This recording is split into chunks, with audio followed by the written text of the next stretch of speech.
Imagine becoming God's successor. You inherit divine powers, the ability to control everything. With just a point of your finger, you can blow up a fire hydrant on the street, or even pull the moon down from the sky and bring it right in front of you. Luxury cars, mansions, you can swap them out as easily as changing clothes. But here's the catch. This kind of opportunity usually falls into the lap of the unluckiest person imaginable. Enter Bruce, a small-town reporter known for his comedic fluff pieces. How unlucky is Bruce? Let's start with work. Every time he drives to the office, he gets stuck in traffic. When he finally arrives, his boss chews him out. And to add insult to injury, his rival at work not only steals his promotion, but also lands the raise that Bruce desperately needed. In the end, Bruce gets fired. And that's just his professional life. In his personal life, things are no better. When he tries to do the right thing and stand up to some street thugs, he ends up getting beaten to a pulp. When he gets home, even his dog seems to be against him, constantly peeing all over the house. And when Bruce finally manages to drag the dog outside, the dog has already finished the job. Sure, Bruce has a loving wife, but at 30, he's far from the mature, responsible man he thought he'd be. Instead, he's clumsy, disorganized,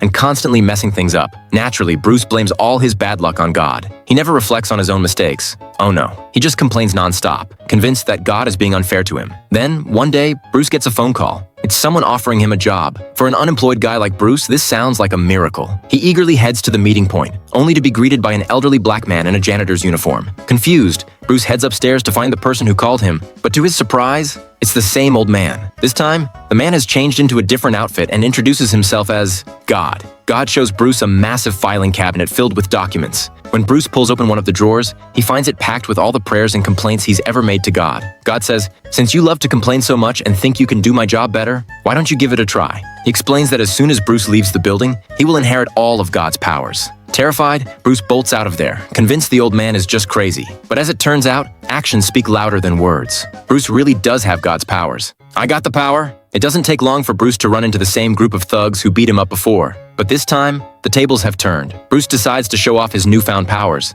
With a snap of his fingers, he conjures a monkey out of thin air, right from the thug leaders behind. Then, with a single breath, he summons a powerful gust of wind that scatters the rest of the gang. And just for good measure, he makes the monkey go right back to where it came from.